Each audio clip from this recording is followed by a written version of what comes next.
Now, come on, timer. Don't. I'm resident of Collinwood. At least I hope I am. I'm Joel Saints, joined by Gordon Dymowski, my buddy, and my buddy Patrick McCray. And where did your video go? My video? Am I going? I'm here. Joel, what's going on? What kind of show are you running? I don't know what kind of show I'm running anymore. There you are. We're discussing. You know, Joel, I know some people are into vintage hardware, but you can upgrade the Packard Bell. You know, we've moved on since then. You know, we don't do the 3.5 floppies anymore. Hey, listen, it's a step up from that Sinclair 1000 he was rocking for the longest time. Okay, yeah, you're right. You remember the Sinclair? Oh, that was I'm still in therapy about the Sinclair, to be honest. Okay, good. You know what I'm talking about. Yeah, the tiny Timex computer. Oh my god. We're here to discuss episode 202. I almost said 2002. No, episode 200. Oh, I love episode 2002. It is so great where you've got Barnabas fighting the grizzly bear and they're both on coke. Well, because they're fighting Quentin, they're fighting the Atlantean king for the hand of the mermaid princess that Quentin's in love with. Right. And I mean, just to see Jonathan Frid punch a bear in the face, that's a classic Dark Shadows moment. He's a Canadian. That's what they do. That and eat poutine. We're here to discuss episode 202, narrated by the lovely Alexandra Mulkey Isles, aka Victoria Winters, and a little foreshadowing for you in this narration, as she mentions, yes, there are secrets beneath the foundations of Collinwood. Yeah. There are two men, and one will unleash the most terrifying secret of all. A little foreshadowing to Barnabas. There's no portrait yet, but there is. Willie Loomis is here in the town of Collinsport. He's in the Blue Whale, and he's got his eyes on the lovely, lovely Kathleen Lee Scott, who plays Maggie Evans. And I really like how they shoot this episode in the Blue Whale, how they do this. And she's walking in, and she's sort of scouring the room. She's looking for Joe Haskell, her boyfriend / fiance. And she comes in, and Willie's he cannot take his eyes off of her. I really love this portrayal. I know, look, John Carlin deserves a lot of credit for Willie Loomis, but James Hall really laid a lot of groundwork for Willie Loomis, and I love it. Love James Hall. James Hall's terrific. And it would have been a different show, but I think it would have been just as successful with Hall in the part. And I think Hall could have really gotten, and maybe this would have been a bad thing, I think Hall would have gotten the audience's sympathy maybe faster.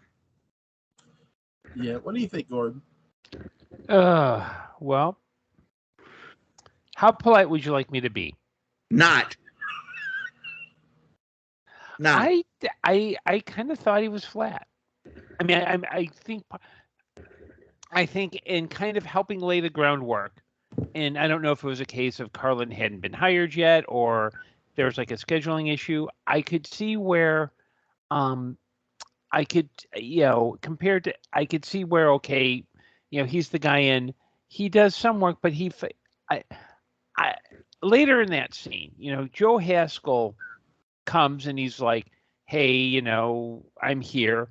And, the implication is they're about to fight. Yeah. And even, and in his interaction with Joel Carruthers and kind of in his interaction with Maggie Evans, he's just kind of like, yeah, I want to buy you a drink. No, I don't want to buy you a drink. It didn't feel like it just felt like to me, it felt very flat.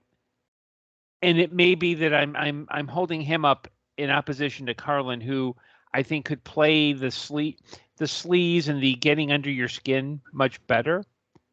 I mean, he's playing it as generic, kind of generic weasel, which is fine. You need to set up that Willie Loomis is not exactly the most noble of human beings, but It just didn't do it for me.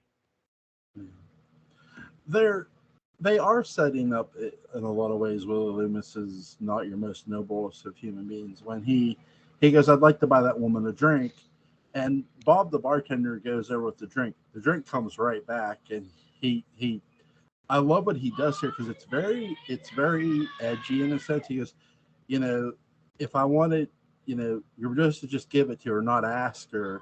And he takes the drink over, and he's sitting down. He sits himself down. He's not invited to sit down. So he's coming across very sleazy. He even says that he's been in South America. And he goes, what's the name of this town? And she goes, Rio de Janeiro. And he goes, oh, that's right, Collinsport. And he's really, the fight, there's not going to be a fight because, spoiler alert, Jason McGuire is not going to allow one. He's going to enter the Blue Whale. I do think my one nitpick with this scene here, well, before I get to nitpick, I really love how much Joe Haskell has come along and is ready to throw down for Maggie Evans. Sure. I really love that. Really great job by Joel Carruthers. And you see how much his characters come from all shucks Joe to the guy who went to go dig up a grave for Elizabeth Collins started because Carolyn asked him to. And now he's ready to throw down for his fiance, which he should be. And then you have Willie Loomis, where they're both standing like aside from the table, and you can sort of you got to catch this because Willie Loomis's right fist is clenched, but it's by his side, and the way they're shooting this, you see James Hall's back more than anything. I'm not saying you can't tell he has a clenched fist. You can, but it's hard to notice because of the way they're shooting this. Where Joel Carruthers, you can plainly see, has his hands up. Has at least one of his hands up. I do sort of wish they would have shot this a little better because it's not quite how they shoot the fight sequence between, now to be clear, this isn't a fight sequence, but it's not how they go on to shoot the fight sequence between Burt Devlin and Willie Loomis, and by that time Willie Loomis was played by John Carlin. That shot a lot better because it's an actual fight sequence. Well, I think had this been an actual fight sequence, this would have got shot a lot better because what you see is you see James Hall's back, and they're pulling the camera back for one reason, because not for the fight, but because Jason McGuire, Dennis Patrick, is going to interrupt this, and you hear him. He says, Willie. And I love how smooth Dennis Patrick is as Jason McGuire. He's such a smooth character. But that's sort of my one nitpick. I wish they would have shot this different. See, I would probably argue that's not a failure of the shot. It's the failure of the actor. Because most actors, even if they're being shot in a near fight, there's a way you can tense up your body, even if you don't see your fist, where it's like, that they're going to start something. And if you're shooting them from the back, it's easier to see, like, okay, Willie's about ready to leap into it when Jason comes. Yeah. That's the situation the script suggests. But I think Hall's body language doesn't really do that. So I don't, I think it's just, you see it as they should have shot it better. I see it as there should have been a little bit more physicality in the performance. I thought it was fine. I thought it was fine. I mean, this is not I think it's good to analyze. Obviously, I think it's good to analyze things at depth and things at this depth, but it told its part of the story perfectly respectably. I got the idea that they wanted me to get. The things that I take away from this, did Bob actually bring a drink over to Maggie, or did he just say, hey, I think this guy wants to buy you a drink? There's a I believe Bob walked one over, if I'm not mistaken. And when he comes back, James Hall takes the drink over. Okay. James Hall ends up taking it. He says to Bob, he complains to Bob about, you're not supposed to ask questions, you're just supposed to give her the drink.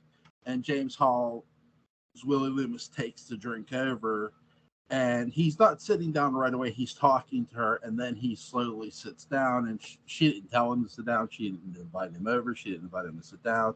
And that's what Maggie's really annoyed at. Great job by Catherine Lee Scott playing an annoyed Maggie Evans. I love how direct she is at him. Like, you could just go. You could just leave. So things that stand out to me here. What sort of women is James Hall's character dealing with that he really thinks this approach is going to work? I mean, that's the first thing that stuns me, is that, no woman that I know would have any interest in this guy, especially after the boyfriend shows up and she says, go away. But the other thing that struck me, and this was a minor thing, is how cheap drinks were back then. Yeah.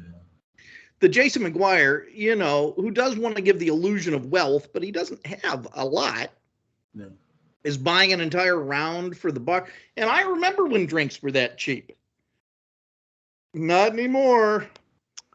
Well, in terms of the type of women, I wonder if Willie Loomis is a pickup artist wannabe. He's reading all these books about how to pick up women, how to hypnotize women, and he's just a failure at it. At least that's my headcanon.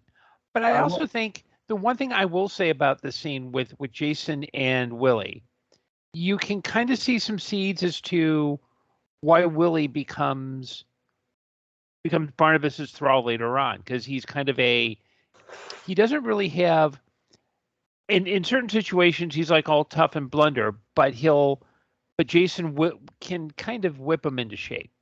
Yeah. Yes, I'm sure he can. Sorry, I got a little distracted there for a moment. Yes, of course he can. Mm-hmm. He can do what? He can whip him into shape.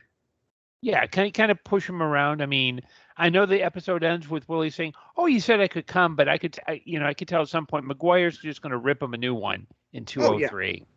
I think in a fight, if it comes down to it, Jason is perfectly capable of dispatching Willie to deal with some of them. But I suspect McGuire has a few moves on him, maybe that he picked up in Asia or something, that pretty much Willie doesn't see coming and Willie doesn't know. And also, he just has Irish toughness. Yeah. And you can't discount that. Yeah, and a love of cigars. And a love of cigars. Yeah, he offers Carolyn one.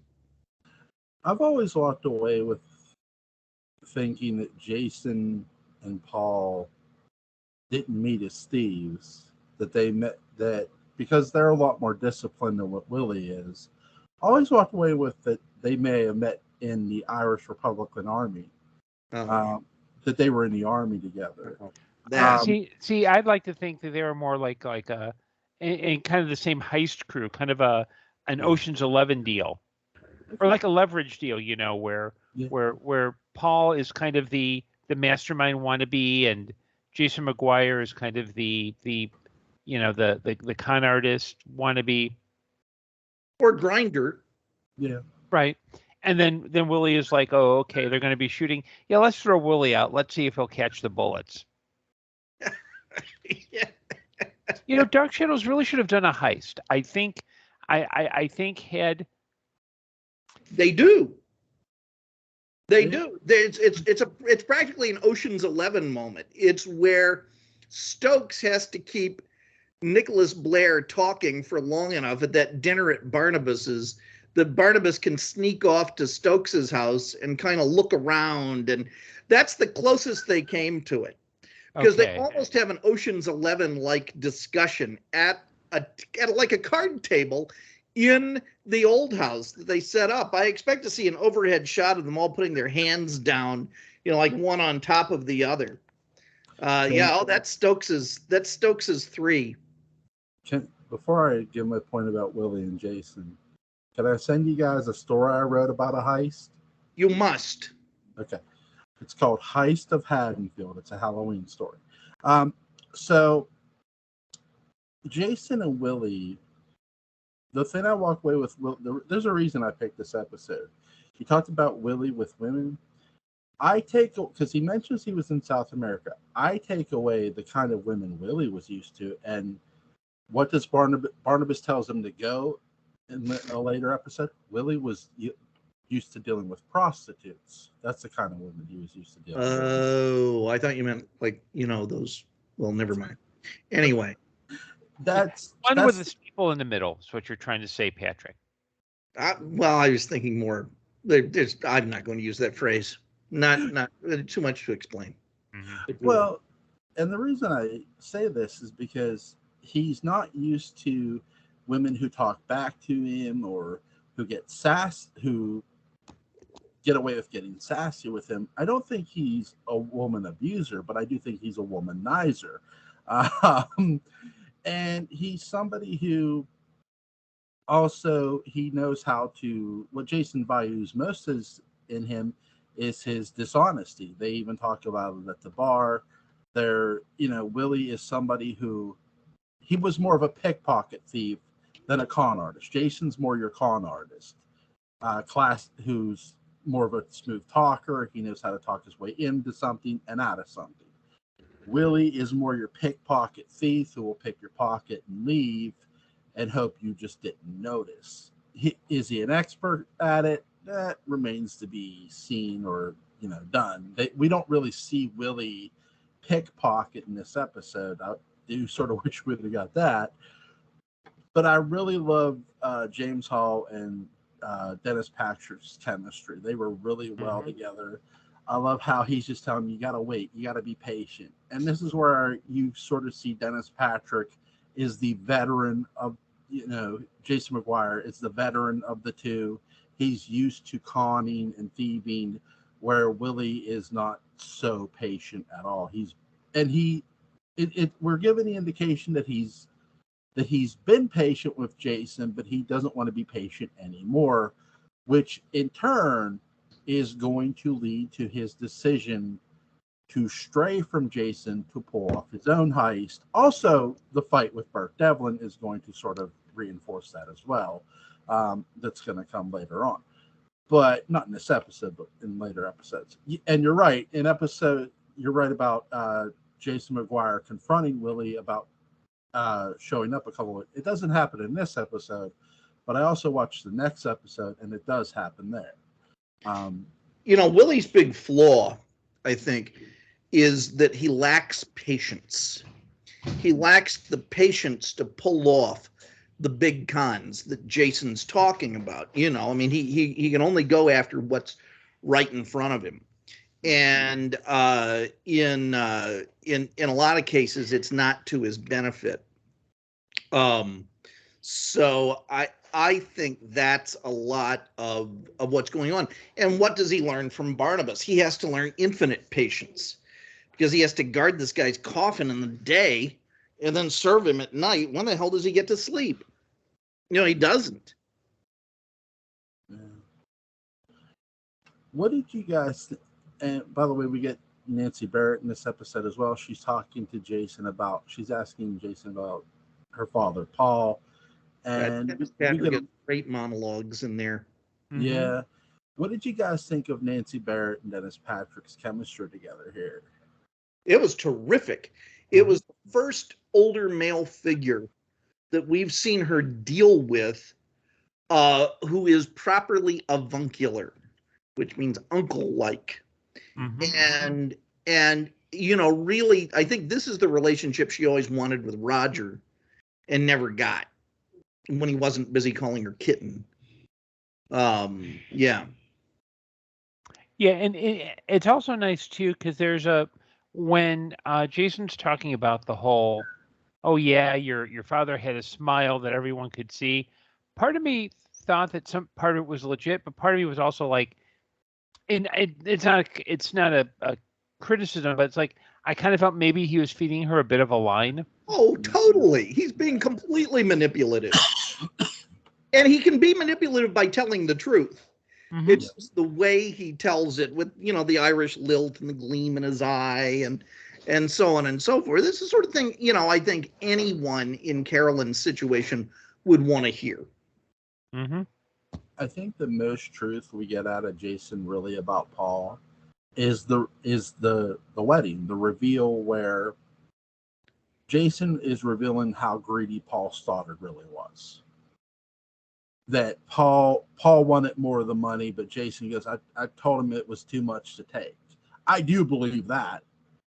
Because good. I was just going to ask, do you think Jason knew about the Leviathans? No, because Jason McGuire says, not in this episode, but way later on, that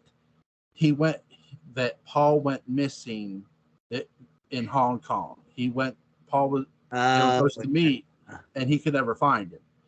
And this is why I'm not saying Jason didn't return for Liz. I secretly think Jason went back to Collinsport in hoping to run into Paul Stoddard.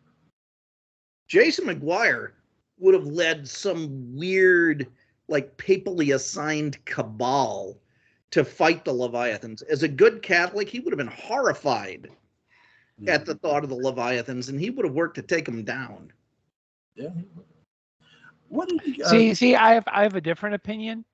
I think he would be like, I mean, he'd still try to take him down, but not because he's a Catholic. He's like, look, okay, you know what? You have nothing that of value to me. You want me to work for you. What's in it for me? No, I get all the money. You don't like it? Tough. Oh, offer me, what do I value most in the world? Okay, yeah, I value this stamp. Here you go. Get out of my face.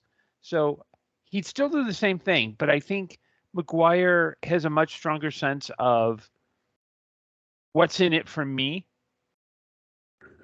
And I think that would bump him up against the Leviathans. Yeah, all right. I can see that. How important are the characters of Jason McGuire and Willie Loomis, the Dark Shadows? They're essential. They are the vampires that the real vampire takes down. Mm-hmm. Yep, absolutely. What's you guys' favorite scene in this episode?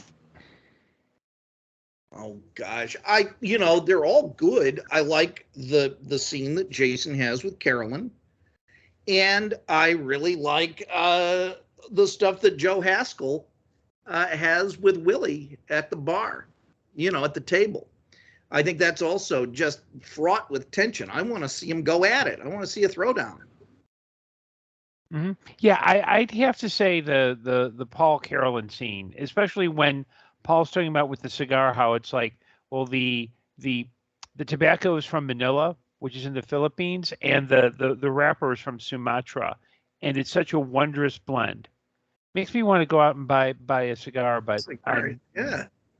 Most of the places I do sell cheap cigars, and I want, if my good friend Andy is watching, because he works at a cigar shop in Vegas, send me a few freebies for sample. Hey, 2 words: Swisher Sweets.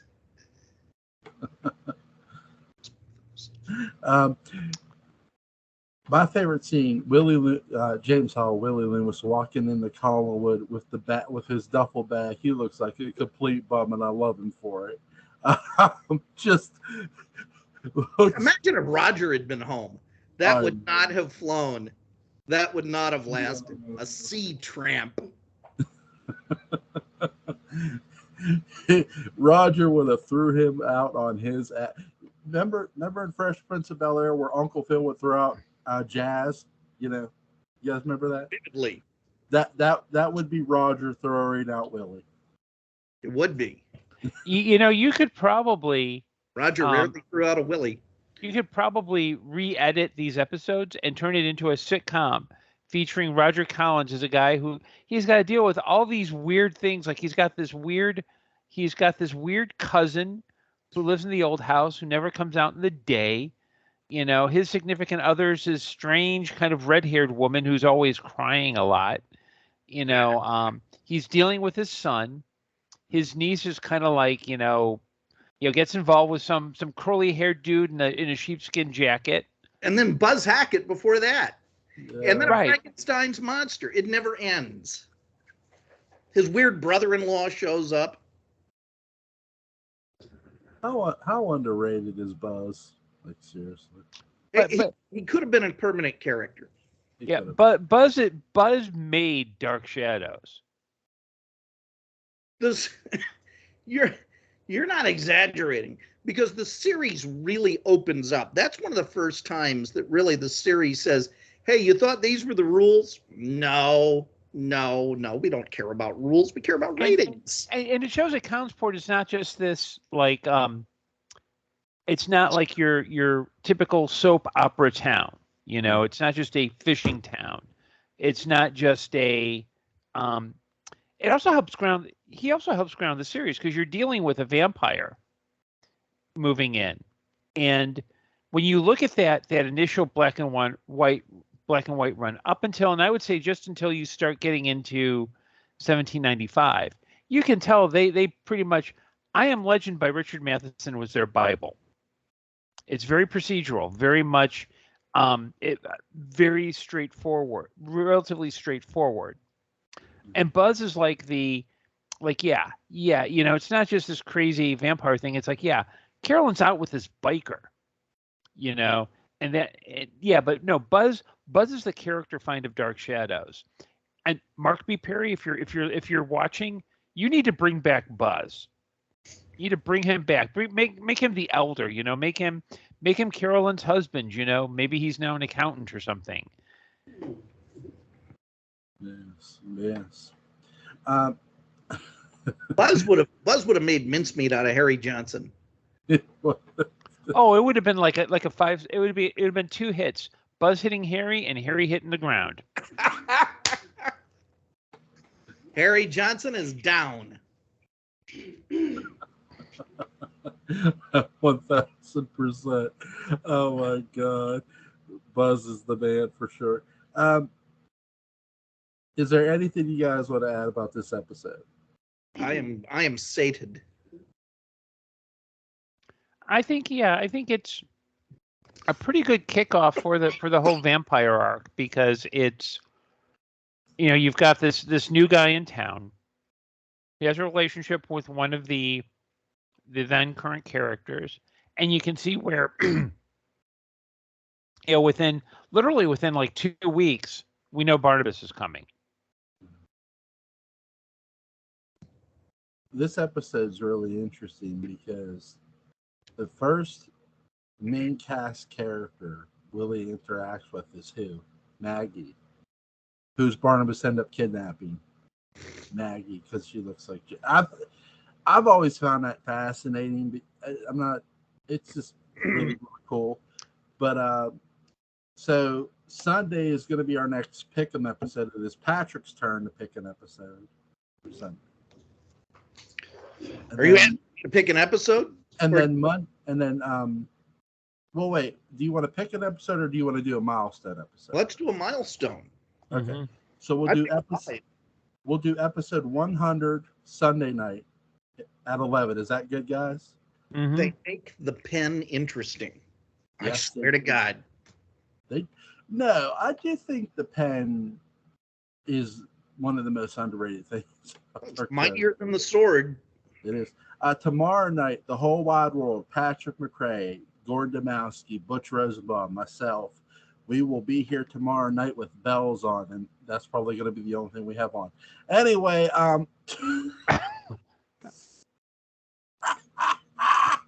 you weren't expecting that, were you? No. Links to Gordon's Amazon page is going to be in the description box. Links to the Dark Shadows Daybook is going to be in the description box. Oh my God. First of all, guys, thank you for always doing this with me, and have a great and safe night. Good night, all. Good night. Good.